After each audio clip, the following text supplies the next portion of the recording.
Time now is 4 p.m. I'll call this meeting to order. Everyone please rise for the Pledge of Allegiance. Pledge allegiance To the flag of the United States of America and to the republic for which it stands, one nation under God, indivisible, with liberty and justice for all. Patty, you take roll call, please. Deb. Gary. Here. Ray. Here. Don. Here. Here. Deb did inform me that she was trying to fly back from Chicago and had a little bit of a delay, so pushed her whole flight back. She won't be landing until well after 3 o'clock, so she regretfully is going to miss the meeting today. I do want to welcome guests and visitors today, media. I do remind anyone, if you have your cell phone on, please set it to silent or mute, not to interrupt anyone who may be speaking at the time. At this time of the agenda, is there any items on the agenda that the commissioners need to abstain from due to a financial conflict of interest? None. I have none. None. Gary? None? No. Any reason to abstain for a non-financial conflict of interest on any agenda item today? I have none. None. None either? Gary? None? Moving on, today is the first meeting of July, which a new law was passed here in legislation in regards to public comment. So we have at the end of the meeting reserved time for public comment. We do have set up some parameters. There's a sign-in sheet at the back of the room, just to let everybody know. During the public comment portion of each meeting, commissioners are only able to listen to the public comments and are unable to take action due to open meeting laws. There will be no debate or discussion from the commission during that time. If a matter needs further action, it may be placed on an upcoming agenda at the discretion of the chairman. All participants are required to print their name on the sign-in sheet, address the commission from the podium, and then state their name for the record. Each speaker will then be allowed 3 minutes for public comment at that point in time. So if there's anyone that does want to speak later on, please sign in at the back of the room. So I just want to make that announcement. Is there any additions or changes for today's agenda? None.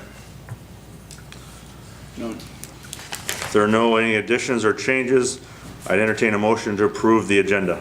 Move approval of Yep. the agenda. We have a motion, is there a second? Second. What do you want to change? We have a motion, we have a second, and Don's iPad's talking as well. All those in favor say aye. Aye. Opposed? Motion carries.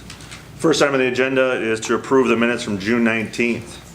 Has everyone had a chance to? I didn't find any appointments. Just a minute here.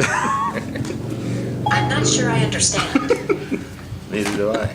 Technology is fun.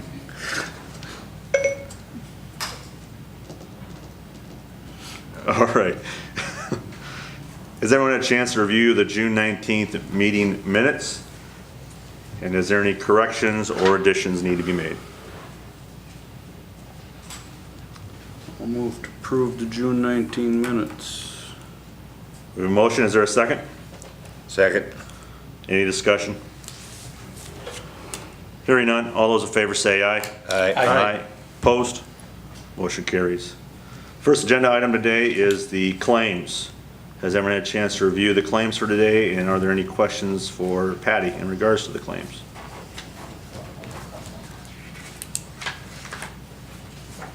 If there are no questions on the claims, I entertain a motion.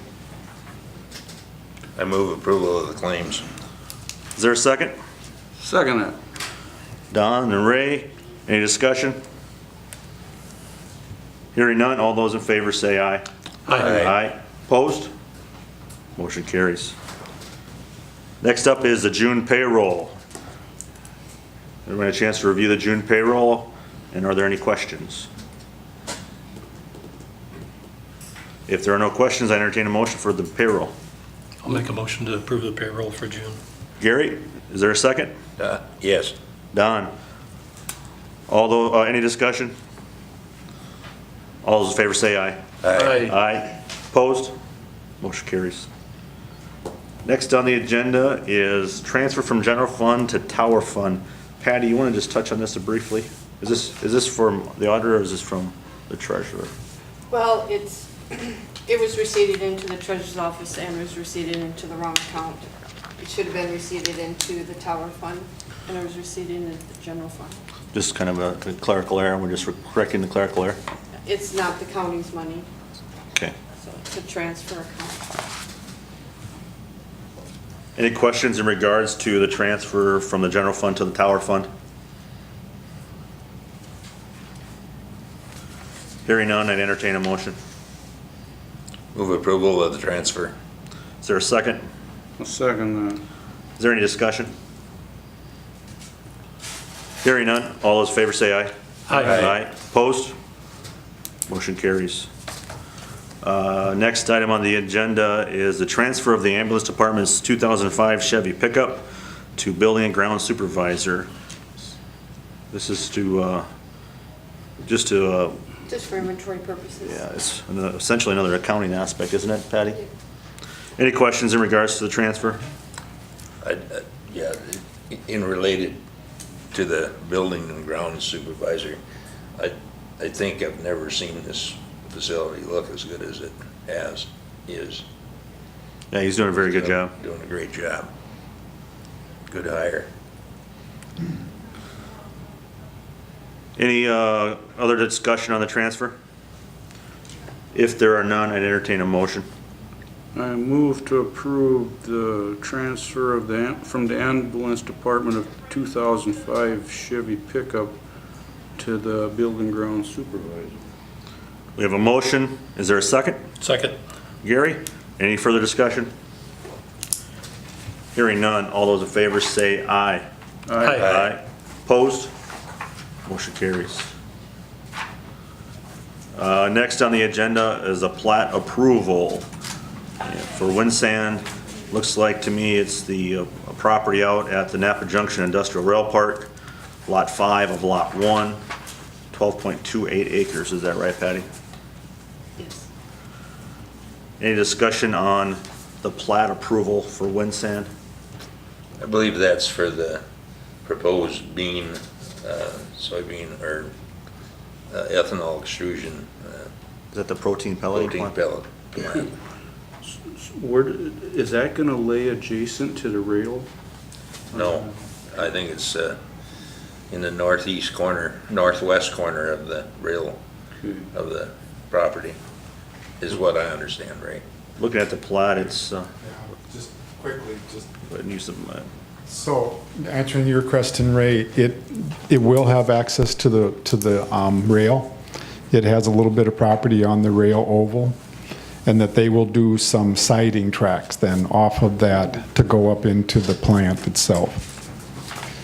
And then I'm also working with them right now too. There's a proposal of one structure now and perhaps another structure in the near future, and so we're working through any of the floodplain issues so that all of that will be settled before we get too deep into this thing. And I'm working with Stockwell as the engineer for that.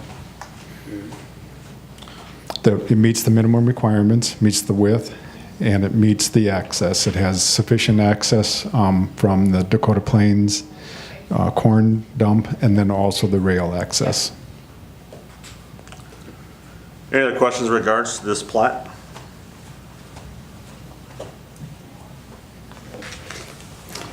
Hearing none, I entertain a motion. I move approval of the plat. We have a motion, is there a second? I'll second that. Ray, any discussion? I guess just my biggest comment is it's great to see the next step out there as well, so. We got a motion and a second, is there any discussion? Hearing none, all those in favor of the plat, say aye. Aye. Aye, opposed? Motion carries. Next item on the agenda is a pleasant one. We get to award a scholarship to Mr. Max Hunoff. So if Max would want to approach, and family, I think that'd be fantastic. Read a little bit here from the from this Chris Jacobson here, who is a representative for the South Dakota counties, and Max was one of more than 20 entries for a scholarship in regards to what public service means to him. And if those who haven't got a chance to read it yet, it was in yesterday's pressing the code in the letter to the editor, or the opinion section. Very nice job, by the way. Max is, I believe, going to USD and will receive a $1,000 scholarship. So we're here going to present him with a little award and say thank you. I'll come around for a minute.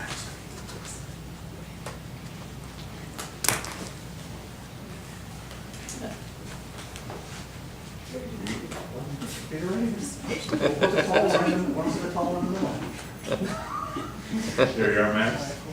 Congratulations, and well deserved. Congratulations.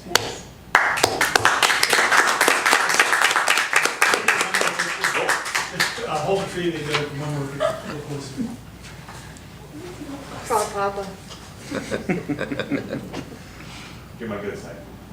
This is for the South Dakota Counties Magazine. They wanted this picture. So thank you very much. Congratulations, Max. Thank you. Thank you.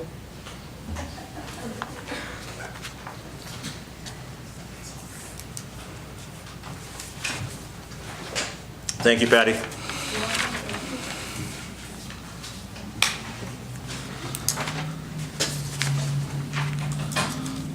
All right.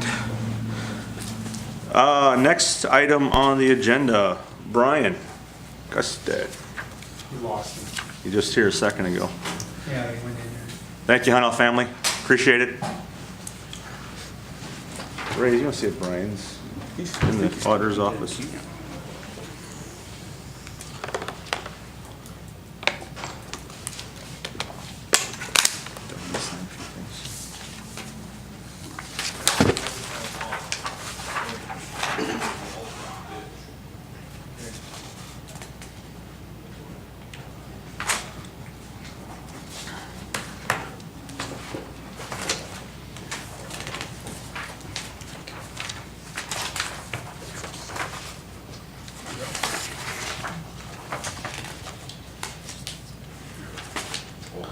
Brian, you are up. We're a little ahead of schedule. Sweet. Brian, you want to give us a little update on the flooding? Well, so far, I only have information for one of the culverts. We're working right now on replacing a culvert on 433rd today. Should be open back up by the end of the day today.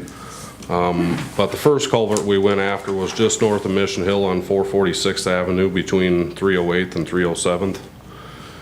And our labor costs were $1,931.45. Equipment, $1,373. We had 5 loads of gravel into that one, plus some of our millings. And then the culvert was $3,157.20. We do not have the asphalt placed over that. I'd like to let it settle out a little bit before we place asphalt over that. Gravel's a little easier to maintain while it settles. So there's going to be some additional costs there. And so those were the 2 on our primary system that we had washed out. And our secondary system, we had one just north of Lesterville on 298th Street between 430th and 432nd. And another one up on 294th Street between 431st and 432nd. One was in Lesterville Township, the other one was in Odessa Township. The one that's in Odessa Township and on 294th, that was a 7-foot culvert, 84 inches. That was on 294, you said? Yeah, but the culvert's not completely washed out. It's just undermined around it, and we're gonna use a flowable fill material. It's a concrete type of product. It just doesn't have a large rock in it to try to fill those voids instead of digging the culvert out. Is that the system you were telling me about, how it's this kind of a patch system or something? You go Right. into the center of the culvert, is that right? Well, go into an opening above the culvert and then have to form up the ends and then fill that up until it's full. And basically that means we just won't have to dig the culvert completely back out. Because that one sits 8-9 feet in the ground, you know, below the surface of the road, so. The one on 294? Yeah. And the one on 298th, it's a 24-inch culvert. It's not a very big culvert. I don't expect either of these culverts to cost a whole lot of money. Like I was talking with Todd earlier today, when we go to pay for these, I know I have it in my emergency fund. Is that something that you as the board would like me to use to pay for these processes? Patty, is that pretty much the right protocol to use an emergency fund of his budget for these culvert washouts where they had to do repairs? So we're looking at, we got 25,000 in my emergency fund right now. Probably be a good location to use it since it's an Yeah. emergency. To me, it's unexpected. I don't know what the rest of the commission thinks on it, but I don't have an objection to it. Are these older culverts? The one on 294th we replaced last year. Oh, really? And I'm assuming that's why we're seeing a little bit of erosion, because, you know, it's fresh. Where these other ones were surprises. There'll be new pipes. Will you need a was some of that undercutting also is why it pushed? Or? The biggest issue, I think, what happened on this process, it's pretty unique. There's a 7-foot culvert, and then up the road a little ways to the west, there's a 4-foot culvert as a relief culvert, and it actually overtopped the road. So I'm guessing that much pressure started undermining and taking it out. But the culvert stayed in place, luckily. And that's the new one you said, that was Last replaced year. last year. Yeah. I probably would like to check with the state auditor though, Okay. and make sure that. Yeah, if you could let Carl and I know, that'd be great. Aside from that, I mean, we had a few areas that went over the road. As far as gravel roads go, we hauled some gravel. Didn't haul a whole lot, but it was still a cost, and I'll be determining that once those areas finally, you know, the water's still up to the edge of the road in some of those spots, so we may have to haul some more gravel, but they are passable. Questions for Brian, reference to flooding? I think it could have been probably quite a bit worse. Yeah, you get east of here, I think we fared pretty well, considering it was almost nearly 12 inches of rain in a 4-day period. Well, and you and your crew have had to come off of your other projects and have acted very quickly and swiftly to get those roads back open. Yep, I commend you and your team on that. I appreciate that, and I know they do too, so. Put together a timeline talking about the project that we got pulled off, be second in your packet there. Our plan was to keep going on 301. We're hoping to have that finished up by the end of the month yet. You just want to make sure you clarify for everyone the 301 project a little bit. I think we all know what that is, but make sure the public and audience. 301 was a project that we started last year. It's 8.25 miles between 444th Avenue and 452nd Avenue. Took a bunch of tests out there, or I should say core holes, to determine how much gravel we needed to add to come up with sufficient amount of base out there to handle today's loads. That was all milled up along with the asphalt and let set for a year. And this spring, after the rain finally quit, or the snow finally quit, we got done from 452nd to 448th Avenue with our chip seal, and we also did some asphalt on the, hills curves and intersections, and also by the bridges. And then once our weather clears up here, we're gonna go from 448th Avenue to 444th Avenue to finish those 4 miles up. The first initial chip seal is taken care of by our crew. That's a natural stone chip seal. The second chip seal will be taken care of by a contractor, and that'll be a quartzite chip seal. And then once both chip seals are applied, it'll get a fog coat, and we'll have temporary striping on that project for the interim between the time that our stripers get here in October to finish that project out.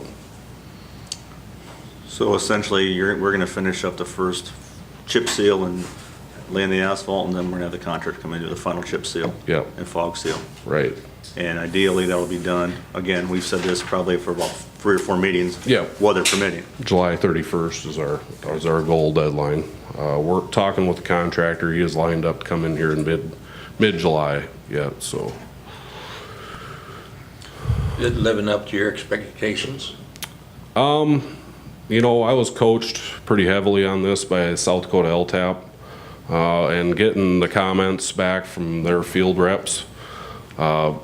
Just hearing what he had to say made me, I knew the product, and I knew talking with other highway superintendents and going and looking at a few of these projects, I'm very happy with the way our products turned out. Good. And doing those first 2 phases ourselves gives us a little better control. As far as that goes, to make sure that we're right behind the layback crew. When we get that road to the final grade, we want to hold our integrity, we want to get it covered up as soon as possible. And talking with those other highway superintendents that had done that in the past, that's kind of the key of that thing, to make sure that you're not losing any of that integrity. You know, once you get that base nice and tight. And refresh memories, but was this about 40% of the cost of the 4-inch overlay? It's about a 25% of it. 25%. You know, we're looking at all in total about $50,000 a mile. You'd be looking at close to $350,000 to $400,000 a mile with asphalt, but still having to do the relay and making sure your grade's right, but also having the base under the road. An inch of asphalt doesn't have any more strength than a chip seal. So keep that in mind. Good to hear. Other questions for Brian in regards to either the flood update or the status of the project so far? I've heard some feedback that some of the adjacent property owners are pretty happy with how it's progressing. And I have too. You know, talking with them guys out there, there's some skepticism out there, and there's been a lot of traffic out there. But in all total, they kind of agreed in the end this is a good compromise, and you know, that's where we're at. So, and they understood that too. Just they want to make sure it's going to work too. So were there any other problems on the breaking of windows and harassment of workers?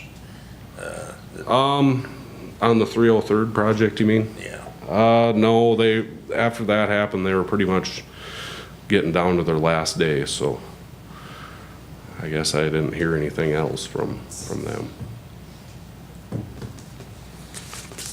Anything else for Brian before we move on to the speed limit on 303rd? All right, Brian, you want to touch on 303rd Street a little bit and the speed limit? Well, that's kind of up to you guys. I mean, it was posted at 55 before. You know, I talked with Todd about possibly leaving it until we got done with the construction of the Jim River Bridge there on 303. But I think we're just, you know, if you decide as a board to change it back to the 55 that it was previously, I'll just talk with the contractor on getting a little more advanced warning coming down those hills and a little more signage in those areas. But it is a decision that you guys have to make. But like I mentioned earlier, it was previously 55 as all of our roads in the county, except for areas surrounding the city, are posted at 55. Biggest reason why we dropped it to 40 was because of the breakup at that point in time, and we wanted to make it a safer travel, get people to travel a little bit slower. Correct. And now we have the road's been reclaimed and probably in a lot better shape than it was the last several years, I would assume. Yeah. It was one less road that we have to worry about as far as blowing up, because that one seemed like it blew up predominantly because it's a route that the trucks use to avoid our lovely system at 46 and 81. Port up there. As a board, what do we want to do? I don't see any reason why not to go back. I don't either. I mean, road's actually in better condition than it was, and it's, gravel roads are 55 miles an hour. So, I'd entertain a motion on the speed limit on 303rd Street, east of Highway 81. I would state that we reinitiate the codified law of 55. 55 miles an hour. We have a motion, is there a second? Second. Is there any discussion? I had a conversation with the entity last night in regards to speed limits on gravel roads, and there again, I explained to him that it's he argued with me very vehemently that the speed limit is only 45 on gravel roads, and I says, I think you better check codified law. So that is a pressing issue, and so to go back to what codified law is, I think is our duty. We do have the authority to go, and township boards also have that same authority, I believe, right, Brian? If we need to reduce it, but, you know, I think one of the biggest thing we said when we lowered the speed limit a year ago, or 6 months ago essentially, was once it got reclaimed, we were going to bring it back to 55. Other comments or discussion? Wonder if there were any speeding tickets at 40 mile an hour. Yeah, better question for the sheriff or states, or the highway patrol, or maybe even Rob would maybe even know. But any other comments or discussion? Hearing none, all those in favor of the speed limit back to 55 on 303rd Street east of 81, say aye. Aye. Opposed? Motion carries. We're a few minutes ahead of schedule of the Board of Adjustments. Rob and I briefly discussed, with Deb's absence because of travel, we want to make sure the applicants, if they want to, have an opportunity to, we need to, you know, with any conditional use permit or variance per our ordinances, we need to have a supermajority to pass. So talked to Rob a little bit about it this afternoon, and if an applicant wants to wait until the next meeting when we have a full board, that is, you know, we want them to reserve that right, because we want to make sure they have all opportunity. We would need 3 of the 4 commissioners to approve either any of the conditional use permits or variances in front of us today for it to pass. If we had Deb here, we'd have to have 4 or 5 approve a conditional use or a variance if that would pass. So I want to make sure that the applicants are aware of that, so they're informed of that decision before we enter the Board of Adjustments. And if they would like to wait to have a full board, we want to give them that option. So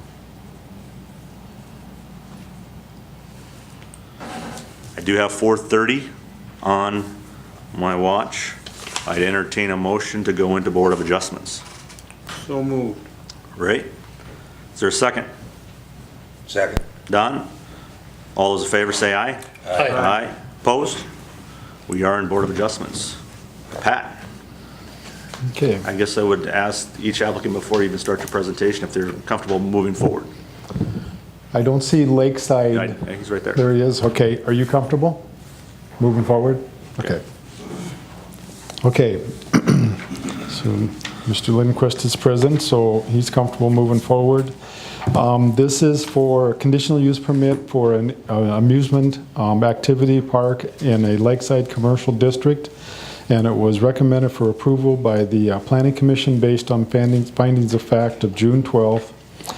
And it's for said property legally described as Tract A, Lot 2, Parcel D of the northeast quarter of Section 17, Township 93, Range 56.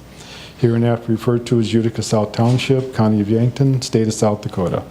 E911 address is 108 Marine Drive, Yankton, South Dakota.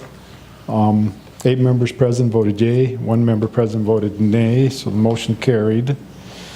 This is a property that is near R&L Marine, somewhat across from just to the east of DJ's or just west of Captain Norm's. And your site plan shows you where it is there, but they are running at what's called Lakeside Fun Rentals. And under our ordinance in Lakeside commercial, activities are what a lot of the conditional uses are based on, and they are doing an amusement park facility type of operation in their structure a lot of times during the winter months. So that required a conditional use permit, and the main activities that we were looking for is that hours of operation, which they have detailed there, which would be on weekends with occasional evening operations. They have sufficient parking. We're making sure that we have access off of Highway 52 and that there's plenty of places to park. We really watch to make sure we're not parking in the ditches, we're not parking on the shoulders, we're got the facility there to do this type of business. So they have plenty there for 20 cars. They also have a sufficient septic system capacity. And so the proposed activities are all covered in what we look for to make the recommendation. And as far as the screening and that type of thing, Article 11, Lakeside Commercial will cover that type of thing. Utilities are currently present. Any signage will have to meet Article 14 and Article 27, but otherwise all conditions at present time are met that we're looking for a conditional use permit for this type of facility. Any questions for me? Is this was an existing structure that they purchased? Yes, actually, I'm not sure about purchase, but I know they're leasing or purchased. And it was, yeah, it was the original R&L, the R&L Marine, the red building, and then he bought the one just to the west a few years ago and moved over there, and then this one's been available. And at first, the business started out as a rental and would rent boats and camp, or mainly lake type things. And then last winter, we started with amusement parks, so that did need a conditional use permit. Any other questions for Pat from the commission?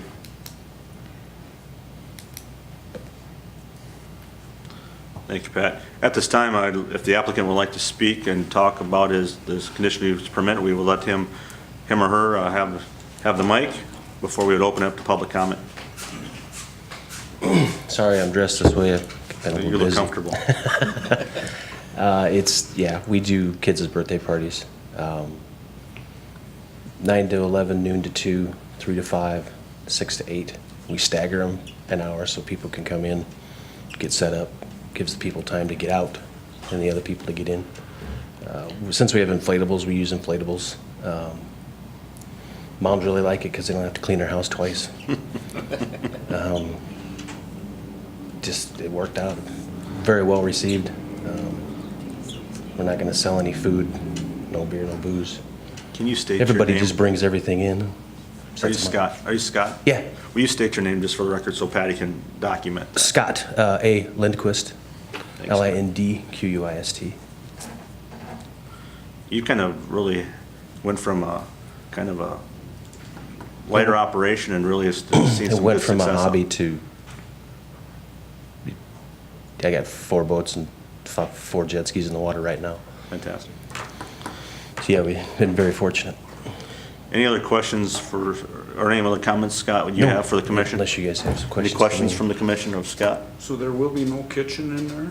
No, we keep a couple of refrigerators, commercial refrigerators in there, and then a kitchenette for people to bring in for pizza, bring in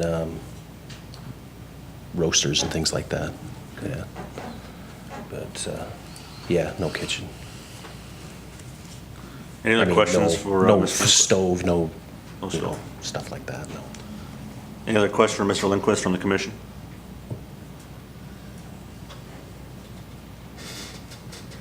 Thank you. At this time, we'll open up the podium for public comment in opposition to Lakeside Area's conditional use permit. If you'd like to speak in opposition, please approach the podium at this time. Seeing none, if anyone would like to speak in favor of the conditional use permit for Lakeside Fun Rentals, please approach the podium at this time. Seeing none, we will close public comment at this time. Is there any questions from the commission for Pat in regards to the conditional use permit? Hearing none, I entertain a motion. I move approval of the conditional use permit for Lakeside Fun Rentals based on findings and fact. We have a motion. Is there a second? Second that. Ray, any discussion? Hearing none, all those in favor say aye. Aye. Opposed? Motion carries. Next item on the agenda will be conditional use permit for Great Bear Sand and Gravel. Pat? So this is in an ag district. Quarries have to have a conditional use permit. And so this was recommended for approval by the Planning Commission based on findings of fact, June 12th of 2018, to operate a gravel quarry. And the property is legally described as the west half of the southeast quarter of the southeast quarter, except part of the northeast James River Road and part of the southwest James River Road, of the east half of the southeast quarter of the southeast quarter of Section 32, Township 95, Range 55. Hereinafter referred to as Walltown Township, County of Yankton, State of South Dakota. E911 address is 30289 Northeast Jim River Road, Yankton, South Dakota. So this pit will be a revival of one that was there many, many years ago, but it's on 303rd Street, which is Johnson Bridge Road, and it will be just to the east on the north side of the road of Johnson Bridge Road. Okay, so you're coming across Johnson Bridge Road, get across the river, right away look up to the north, and that's where it'll be on the east side of the river there. We talked about the haul route, and the haul route, unless it's local sales, but otherwise, and local sales means, you know, a load of gravel to a farmer's driveway, but otherwise it will be 303rd Street to US Highway 81. Okay, so we did have some discussion. We'll go through these first. Like I say, some local sales may use some local road usage, but that's very specific. The work hours will be daylight only. There's no intention of having artificial light at the mine. It will haul gravel during daylight hours with minimal weekend activity, just depending on weather and where that goes, but weekend activity should be minimized. All trucks will meet weight requirements. It was open for the floor, and a gentleman, a citizen by the name of Gary Shafley, stepped forward and he said he wants to make sure that it can stay on 303rd Street, and that there currently is a considerable amount of traffic on what's called Southwest Jim River Road, and that is the road that runs on the west side of the river, and it also has the Kellen pit on it. Okay, so the Kellen pit is there, and that does cause a fair amount of traffic going up Southwest Jim River Road. So he wants to try and, we don't do much traffic. He wants to keep this quarry off from going down Southwest Jim River Road. So we say you go down 81. That's what our haul route is. There shouldn't be anything unless it's local activity. He did make a suggestion that should we put the posting of a speed limit on that road at 35 miles an hour. We did not act upon that, but we did state that he did meet the requirements. He has the Department of Environmental Natural Resources mining permit. The haul route is identified. Any floodplain requirements will be monitored, and that those are the conditions that we were looking at to have covered. So I have the mining license is number 05-817. It's current until 2031.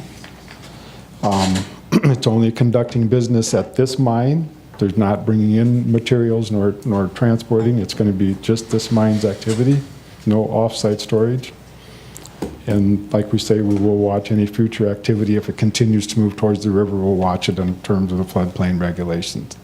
Floodplains recognize that there will be gravel pits in floodplains. That's a given. We just have to recognize what impact we're making on that with that activity.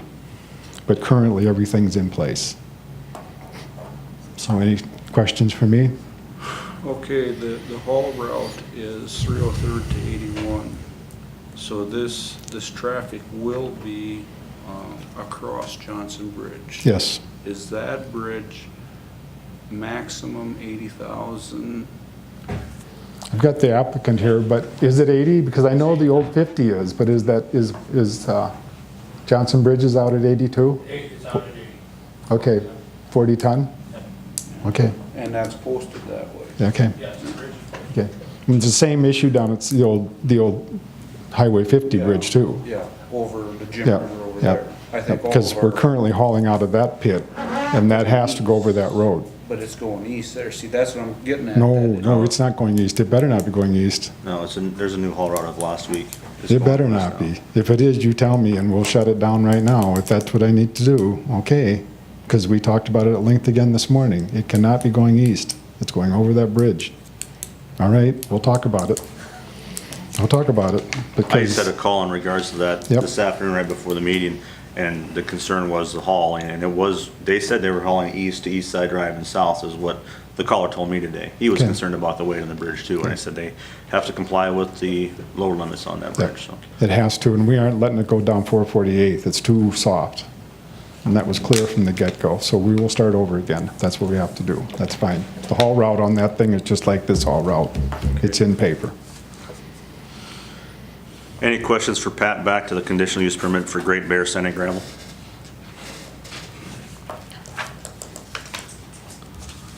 There are none. I'd open up the podium if the applicant would like to speak. You're not required to, but you're more than welcome to. How did you ask him if he wants to go ahead with it? Oh, I'm sorry. He was here then, so. Do you have any objection going forward with just 4 commissioners versus 5? I want to make sure that's, Yeah, that's fine. okay. Okay. Thank you, Don. My name's Harold Gaden. I own Great Bear Sand and Gravel. I've been in the sand and gravel business since ~95. I've mined somewhere around 250 acres. We have reclaimed 160 of them acres. We have 5 active, or we actually got 10 active mines through the counties around the area right now. This mine that we want to open up has only about 80,000 ton of gravel in the mine. We've done some bores and calculations.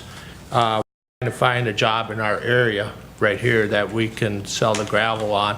But if we find a job, it takes too long to get additional use permits to do it, because I could have had a job we would have done it on, but we didn't have enough time and I didn't have the additional use permit on it. So we came out of Ralph Worth Smith for that job.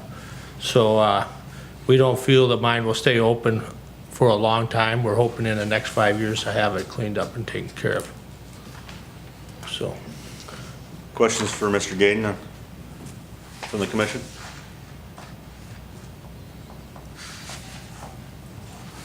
Thank you. You're welcome. At this time, we'll open up for public comment for anyone in opposition of the conditional use permit for Great Bear Sand and Gravel. If so, please approach the podium.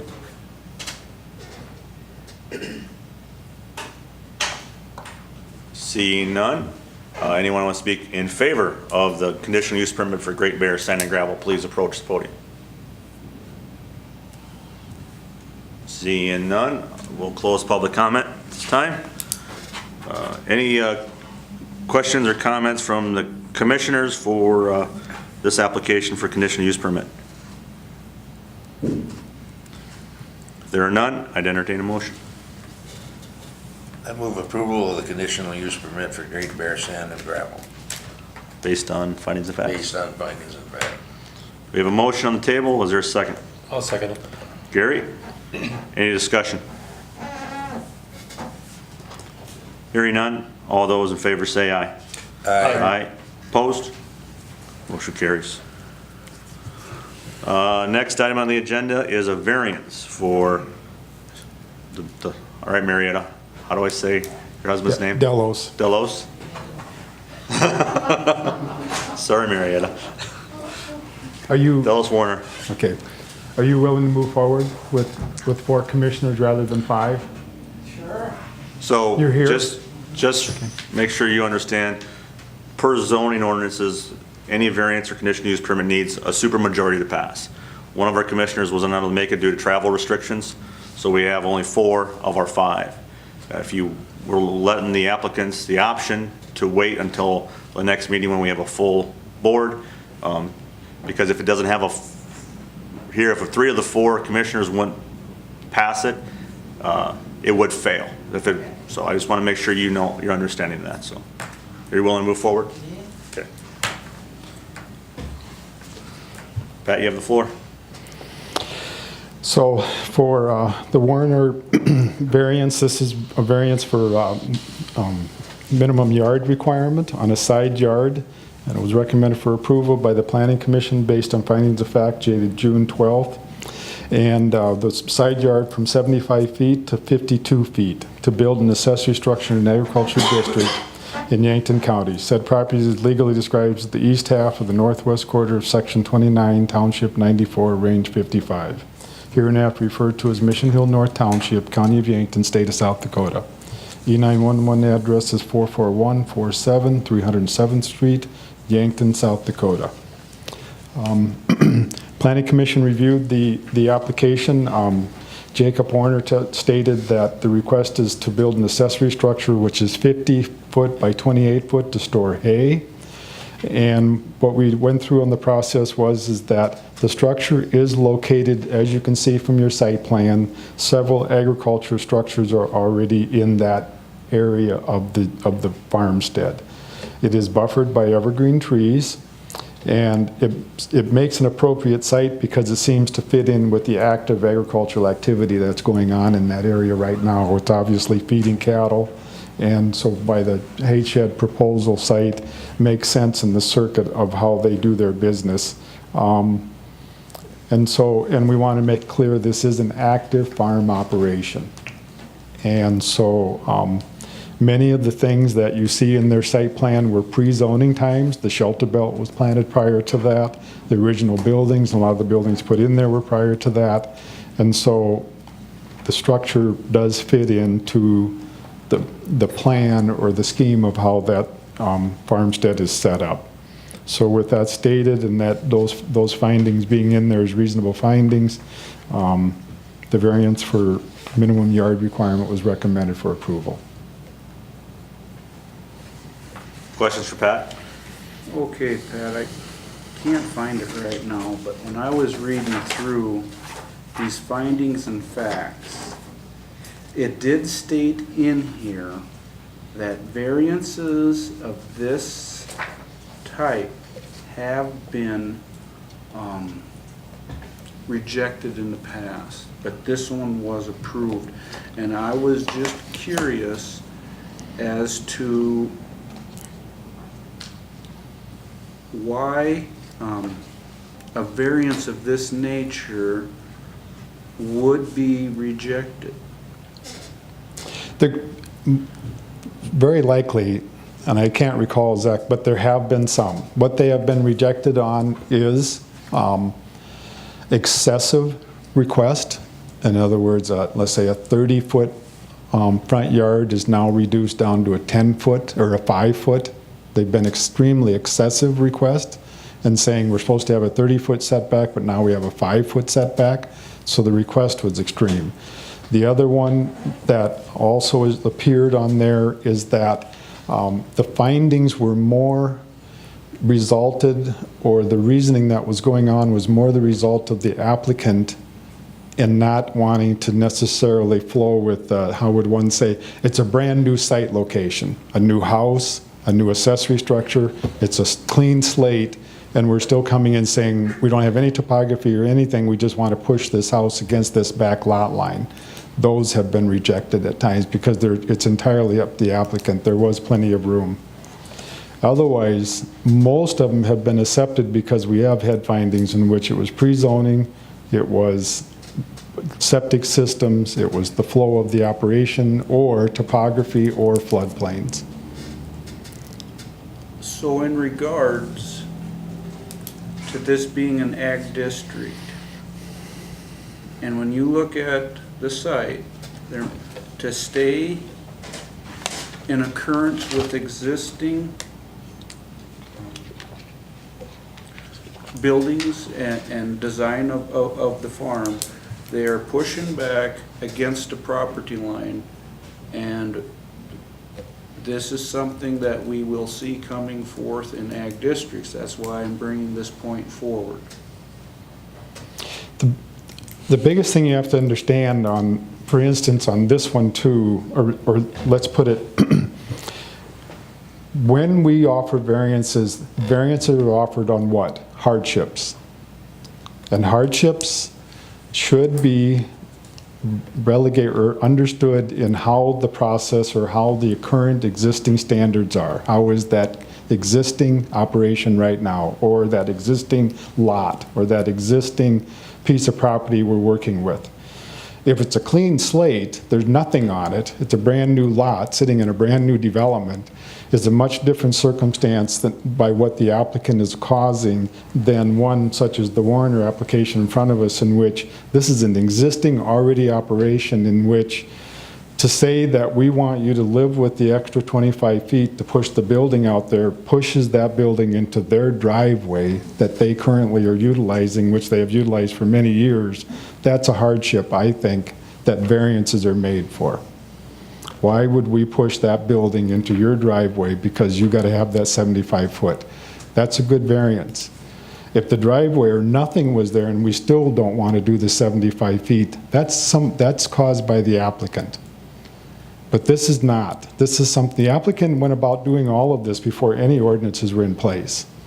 The other thing that I also make real clear is that also things that are not caused by the applicant are topography or floodplains either.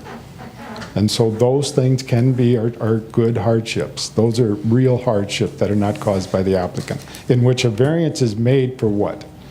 We do a variance because the undue hardship that would be caused by the strict enforcement of that variance. And so we are variance oriented because a lot of our properties were already established and already rolling, already in place, so we have to be able to work with them as much as we can. But we do have to be very careful that we understand what is caused by the applicant and what is caused by other circumstances, and what's an undue hardship. That help a little bit? Because there are reasons why you don't, and there are reasons why you do. The variances are there so that we have a process in place to minimize undue hardships on our citizens.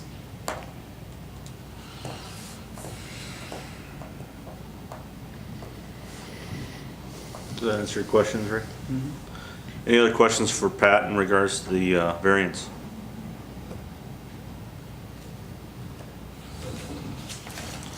If there are none, I'd open up the floor to the applicant if they would like to speak at this time. You don't have to. Come on, Marietta. I'm only here because the boys can't make it. I probably won't last anymore. All right, is there any one that we'll open up the public comment at this time. Anyone want to speak in opposition of the Warner variance? Please approach the podium if so. Seeing none.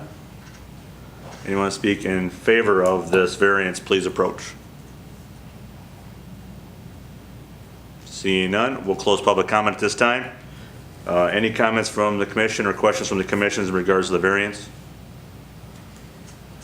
I guess as I see this variance and the way it's laid out, it's definitely some great screening with the trees all the way around it, and it just kind of matches up with the farm layout. So to me, it makes sense in the location of this.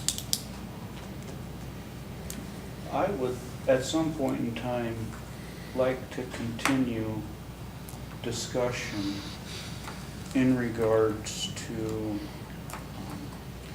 agriculture siting and variances. It does not, that's why I entertained the comments I did did for Mr. Garrity, but at some point in time, I'd like to engage in further discussion about business. Are you essentially referring to as the setbacks are Yes. too far or not far enough? Well, no, just an aspect about this.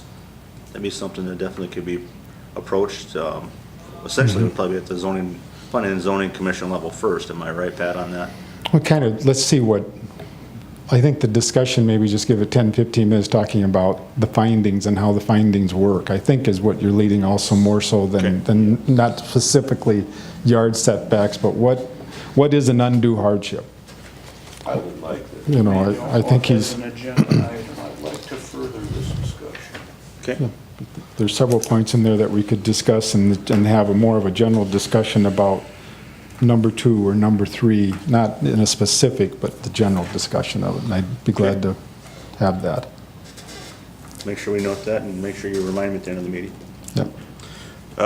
Any questions from the commission for Pat before I ask for a motion? There are none. I'd entertain a motion on the variance. I'll make a motion to approve the Delos Warnier variance Based on findings of facts. based on finding facts. We have a motion from Gary. Is there a second? Second. Don, is there any discussion from the commission? Hearing none. All those in favor say aye. Aye. Opposed? Motion carries. All right. Take a motion now to go into regular session. I move we go back into regular session. Second. Motion, we have a second. All those in favor say aye. Aye. Aye. Opposed? Motion carries. Pat, before you start, I just want to let anybody know what the public comment portion, if you want to speak at the end of the meeting, there is a sign up in the back. I know we've had a few people come in a little bit later after we announced it, so there's a sign up in the back if you do want to speak at the public comment at the end of the meeting. If so, please just sign in at that point in time if you're not on the agenda. Pat, the floor is yours.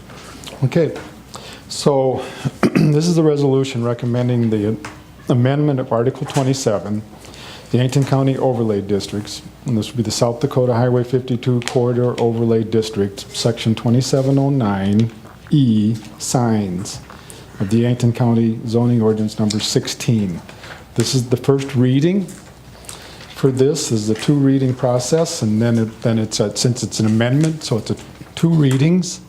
They have to be 10 days apart, so we'll do this reading, and then we'll do the next one for July 17th.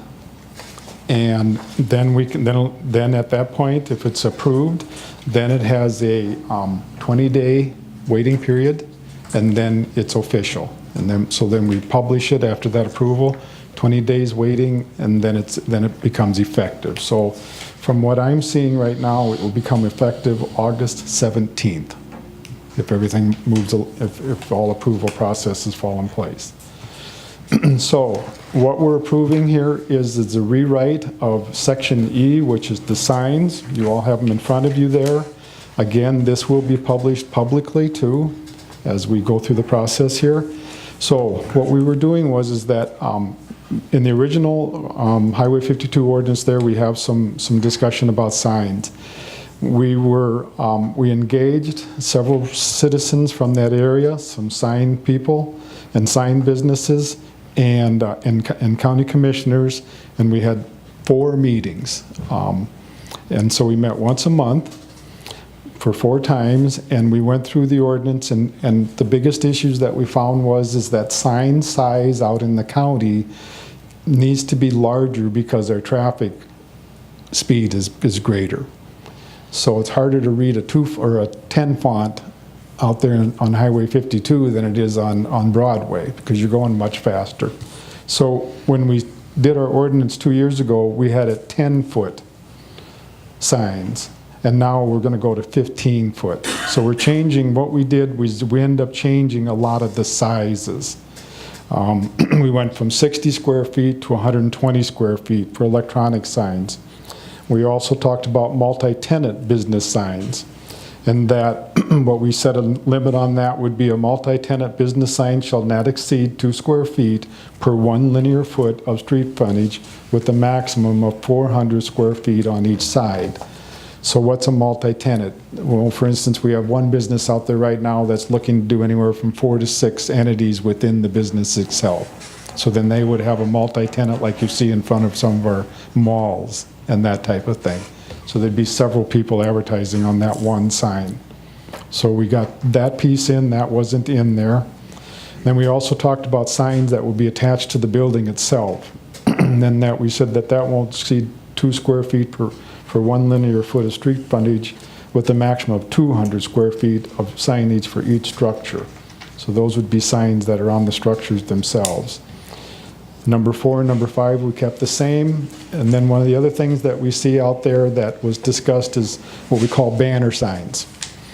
Now, banner signs are well defined in the ordinance, but banner signs are everything from our beer display signs to the flapping flagpole signs that have "I'm open today" or that type of thing. Banner signs will require a special permit for a period not exceeding 60 days in a calendar year for a fee of $50 for each sign permit. A banner sign permit for a period not exceeding 3 days in a calendar year for a fee of $25 for each permit. So banner signs are going to have a fee attached to them so that we start getting their attention. And then what we want to do is that all property in the corridor on number 7 in the corridor overlay district in existence as of the date of this amendment overlay ordinance, which is not in compliance with the requirements of Article 27, Section E, shall be made to comply with all such regulations within 12 months of the date of the amendment of the corridor of this amendment to the corridor overlay district. So what we're doing is putting a sunset on the banner signs, and that we're going to allow them to have them under a special fee, but anyone, even the ones that are grandfathered today in 12 months, will all have to comply. Is that just on the banner signs, Pat? Just on the banner sign. Excuse me, no, that's on all of them. That's what I thought. Yeah, I wanted to make on sure we all clarify of them. that. Yes, yep. That banner signs let me put it this way. There's no one out there that will end up losing a sign that they have. The banner signs will be impacted. Right now, even under this, anyone that does a new sign or improves or makes any sign now will have to live with the ordinance after this is originated. But the banner signs are the ones that will be most affected, because they will either have a fee or not be there. But then everybody else then can now start to do different signs. We just got a call now from the Meat Lodge, and I wouldn't be surprised they're going to try and put one up tonight out there, and it's an electronic sign. Try and get ready for the holiday. So we're seeing some movement on that. But that one fits the regulations as they exist today. But nonetheless, this does put a sunset on those banner signs. So Pat, are we allowed to designate the fine for failure to comply with it? The fee here, we can set anywhere we want. The fine, we would have to go back, and that's underneath a whole different article, fine-wise. That's under Article, I can't remember on the top of my head, but it's like Article 22. That we have to go back and do separately. Unless we want, I don't have any articles that have fines within the articles, so we have to do that under a separate article How for long has it fines. been since fees were raised in the prices? Excuse me? The prices on the fees, how long has it been Yes. since they were raised? On fees for building permits or No, fees for the this? signs. Yeah, this would be, I don't really know how many is going to do this. We're at $50 for each one there. I think- I have no idea what, I hope it kind of just doesn't, nobody I think- wants to do it. I think the question is, Pat, is, correct me if I'm wrong, Gary, when's the last time we've raised the fee Oh. on the existing permits for these signs? Is Excuse that me, the question, Gary? 2003. 2003, 2003? yeah, That's what when I we was- first started, yes. And the same with the fines, too. So, and there's some merit to the discussion about fines. I'm in the process of it right now, and it doesn't seem like it really bothers them. So it's kind of, Well, yeah, it's because the enforcement, there's crazy fast an ordinance Yep. if you aren't going to enforce it. Yep. And to not enforce it and have the rest of the citizens pay for the process, it doesn't make sense to me, so they need to be high. or, Well, then that'd be another agenda item we can get on the agenda in the future there to discuss. Okay. Any other questions for Pat in regards to the first reading of this change from the commissioner?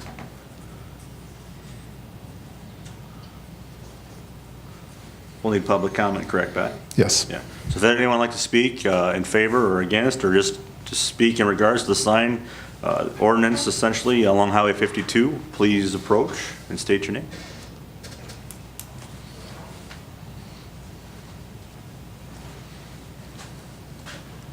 I'm Dick Thompson, own Mayor Signs here in town. Just make the comment that the changes that are discussed here, I think are worthwhile. I think the previous restrictions were, at least with the customers and potential customers I talked to, they're very restrictive, and several people decided they didn't want to update structures because they're grandfathered in today. If they went with the new ordinance, they'd have to resize their signs, and they weren't willing to do that. So I think it's a good move. And thank you for your participation too in the meetings we've had preliminary on this Yep. too. It was very beneficial here from your point of view, from actual boots on the ground, so No thank problem. you. Thanks.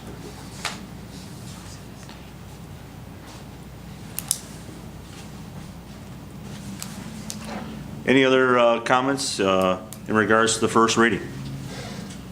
If so, please approach the podium.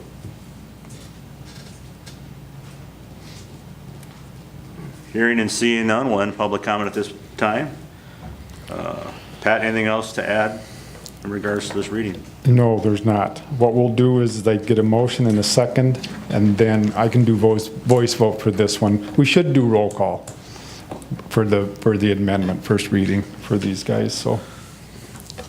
One comment I do have in regards to this, since this is really a narrow part of the county, you know, along Highway 52, and there's not going to be a lot of businesses impacted, I think it'd be beneficial. I know you've sent out letters and contacts to them, but I think maybe doing an extra due diligence just to send out the readings to the businesses along that corridor, because we're only talking about essentially a 3-mile stretch, and it's not very wide on both sides of that stretch, so.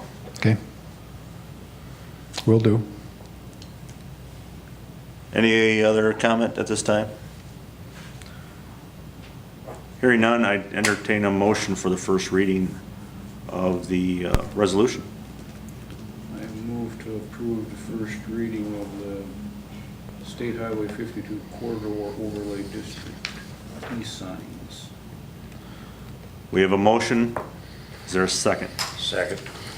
Any discussion? Hearing none, all those in favor say aye. Aye. Opposed? Motion carries. Second reading will be on July 17th, 2018, at our next meeting, scheduled meeting. Thank you, Pat. You're welcome. All right, next item on the agenda, Aflac life insurance proposal. Shannon.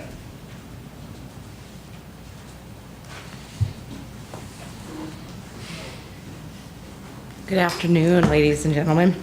I am here to just talk about two things in particular. The first one is we have found that as a benefit of offering Aflac, that there are two things that we want to kind of bring to the table. Enrollment for all of the employees actually happens starting for 8/1 of this year. And one of the things that we talked about at the last commission's meeting that we were at was offering a Aflac-funded service called accidental death and dismemberment. It costs the Yankton County employees nothing. It doesn't cost you guys anything. This is something that Aflac funds just for the employees. They have the ability to accept or waive their right to participate if they want to. And what this does is it just provides like travel assistance. It also provides things like in the event that they were in a car accident and something were to happen, then there's a monetary amount that goes to them. So again, this is an Aflac-funded service, so it doesn't cost anybody anything, and we would just like to be able to move forward with that. So that is the first thing that we need to talk about. And then the second one, and I can't remember if I passed on to Karen the life insurance proposals. Okay, so this, I want to make sure that you guys have, and I'll kind of walk you through this too, so that you know exactly what's going on. Thank you.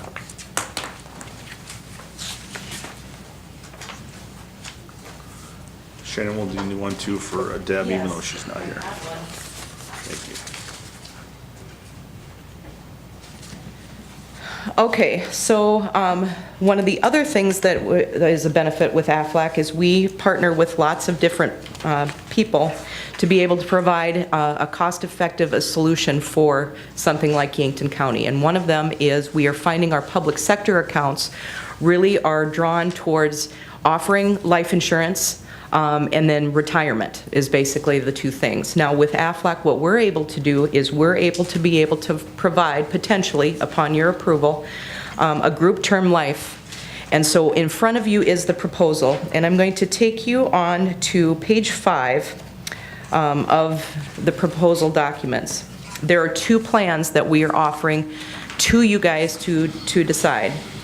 For every active full-time employee working 30 hours or more per week, we can do a benefit amount of a small life insurance policy of $10,000. It also covers things like a living benefit rider, waiver of premium, critical illness benefit, bereavement counseling, and it also includes a little bit of a travel assistance.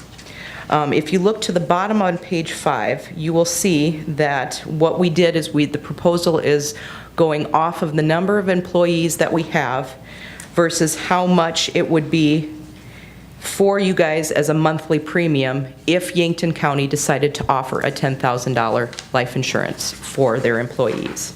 Now, there are some things that we can do with proposals on keeping it, whether it's just employees or including family.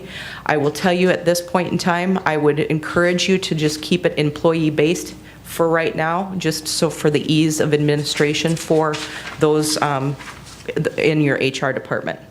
The second one is page 6. Page 6, I saw that look. I understand it. We don't have an HR department, we're just, that's Well, our look. yeah. I work with them. You're looking at the HR department. I know. And then the other one is a $20,000 life insurance. And basically, again, this is something that would offer the living benefit rider. It would terminate at retirement. Waiver of premium, critical illness, bereavement counseling, everything the same. And then if you look on the bottom of page 6, then that would be the monthly premium, the $632.40, if we decided to offer the $20,000.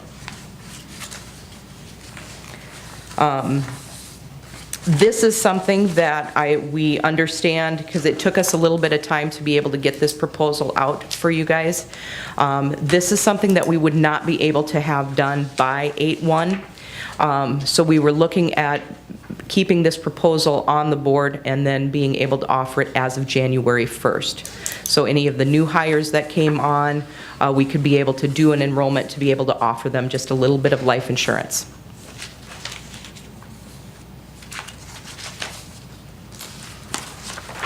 So this is, I'm sorry, were you? Well, I was just going to clarify, I think one of the questions that came up at the last commissioners meeting was whether or not this life insurance would carry with them, even if they were terminated from employment, and that is not the case. It is something that only Yankton County is offering. If they were to leave, they would not be able to keep this life insurance, which is different than some other voluntary supplements. No, on both of these, when you meet with the individual, like you usually do every year around to renew, you'll offer it to them then? And Yes, it'll if be it's up to approved. them. Yes. Just like the AD&D thing too. They have if they don't want it, maybe they already have life insurance, then if they don't want it, and they wouldn't have to cover it. Is it cost to the county or is it cost to the employee? This is the cost to the county.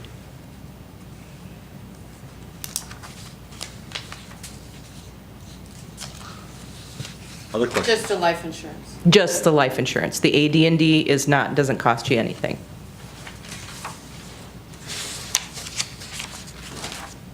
Other questions for Shannon?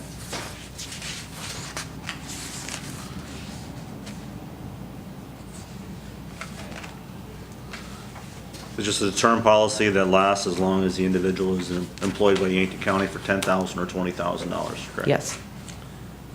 So roughly 100 employees, monthly premium $344. So $3.50 An employee, an employee. if you opted with the 10,000, yes.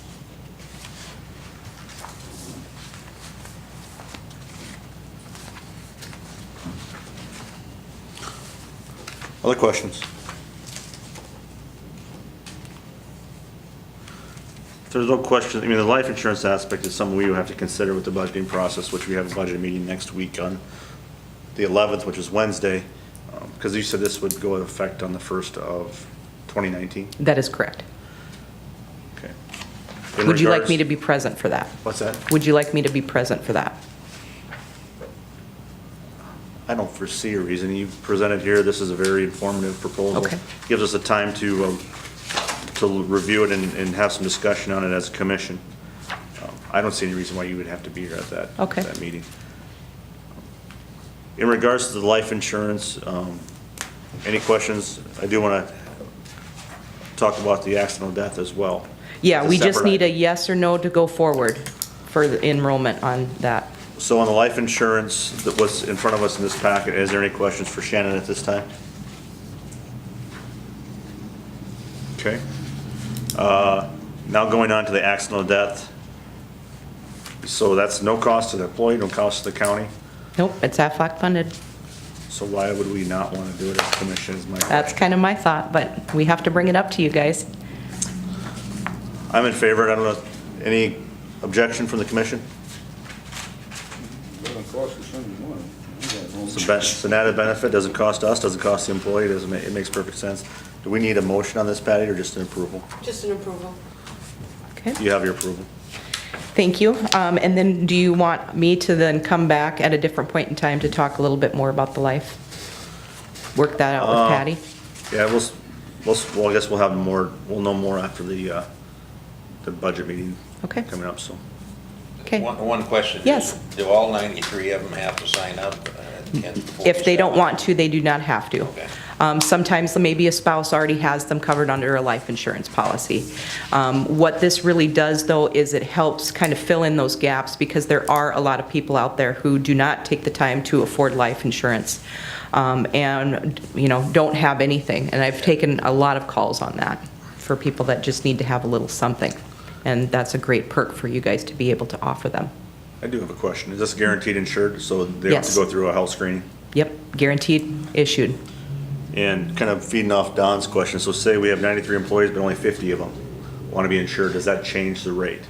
It does not change the rate, but it is all or nothing. So everybody needs to either participate in, if we're going to do this, we have to participate as a group. And if they're not going to, or if we're not going to do it, then we can't do the group insurance. So in other words, if one employee does not want group life insurance, then the whole employee base doesn't get it? Is that what I'm understanding? Not necessarily. And I would need to do a little bit more digging with Reliance Standard specifically on what they have, because that's who we're partnering with. But generally, for a group insurance to be available, it is something that has to be offered to all. If they choose not to, I don't believe that that is an issue. Yeah, and we would offer to all. I guess my question is, if we would offer to all and then only half wanted to take it up, will it change our rate? No. Any other questions? Okay. Thanks, Shannon. Thank you. Thanks.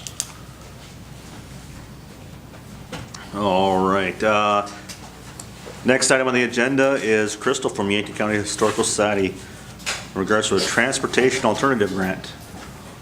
Hello, Crystal, how are you? I'm great. How are you guys? Good, got you a little behind schedule, but we're gonna see if we can get a little closer to time. That's all right. I hopefully won't take up too much of your time. I did send over information, but I'll start to make sure everybody understands that I'm Crystal Nelson, and I represent the Yankton County Historical Society, Dakota Territorial Museum, and the Meade Cultural Education Center. So I like to always point that out because people get confused on which one's which.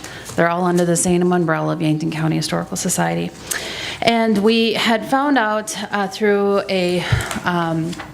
another museum in South Dakota who has done this path before, where they've gotten the Transportation Alternatives Grant to help with the restoration and protection and long-term preservation of their depot building.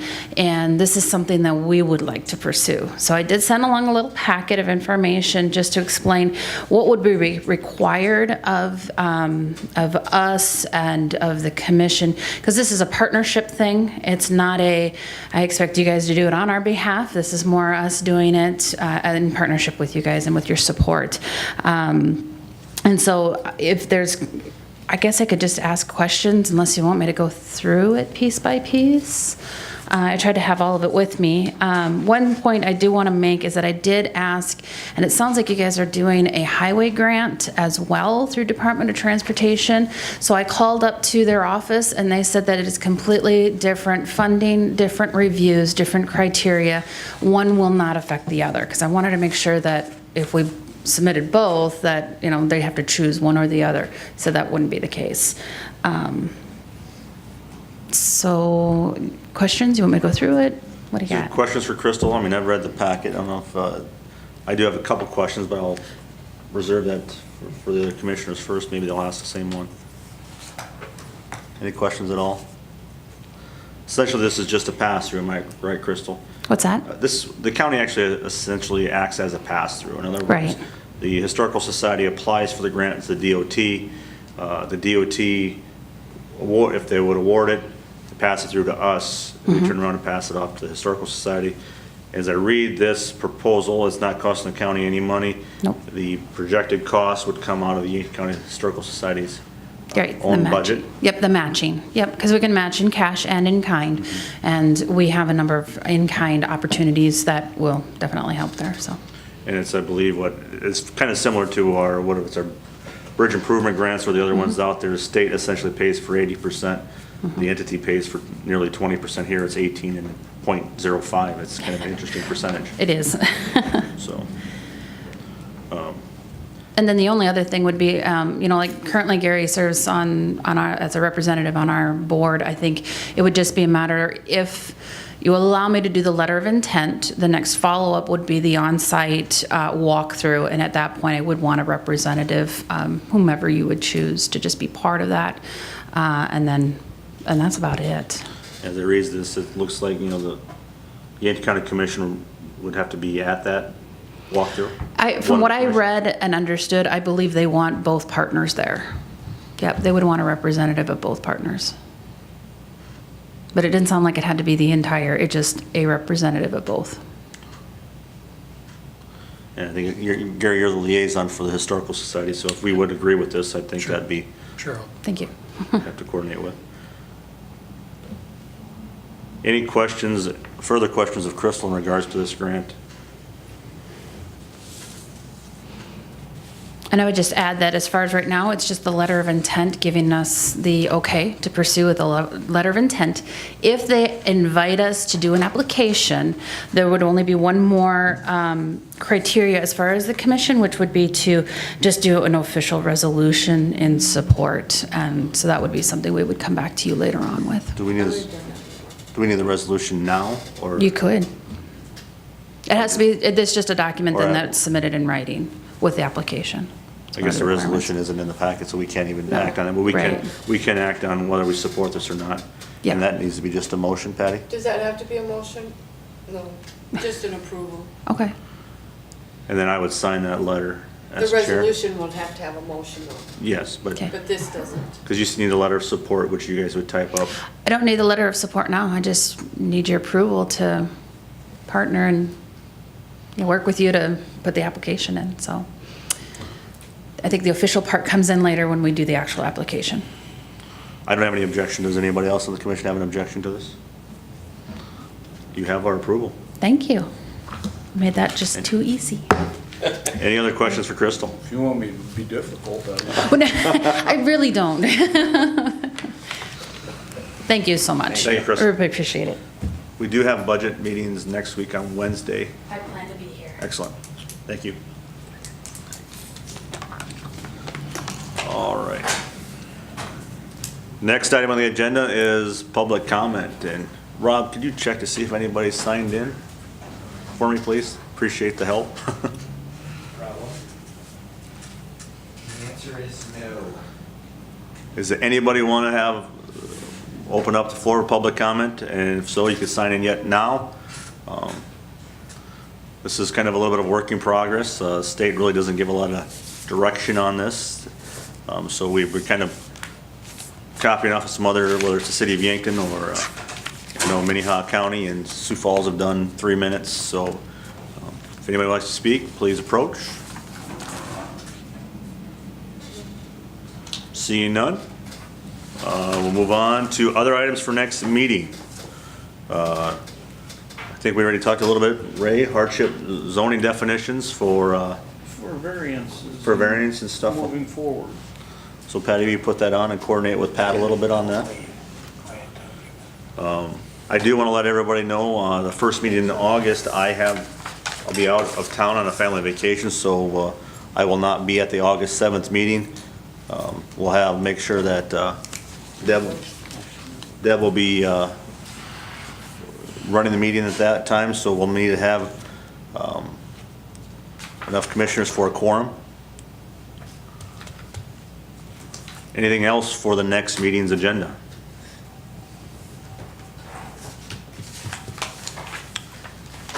You know, when Deb's here next time, we could give just kind of an update on our 8-county meeting. Okay. We attended a week or so ago. And Rob, can you give us the background on simple majority, super majority for county commission decisions? Yes. And then I won't be here the next meeting, so we scheduled for the 1st. And Todd, you want to be there to make it for the 2nd? If you put something in writing, and I can read the packet, even though I'm not here for the August 7th, and you and I can always talk too. I don't think we should delay it. Right now we had several conditional use permits in front of us, and we want to, make it fair to the applicants when they come in, so they can continue, whether it's the lakeside or whatever it may be. And so, John, I'm happy to do that. I won't be able to do it next meeting, but the first meeting in August, I'm happy to do it. Thank you. Just a reminder, we do have a budget meeting next Wednesday, the July 11th in the afternoon at 2 o'clock. Any other items for next meeting's agenda? Hearing none, I'd entertain a motion to adjourn. So moved. Ray, is there a second? Second. All those in favor say aye. Aye. Opposed? We are adjourned.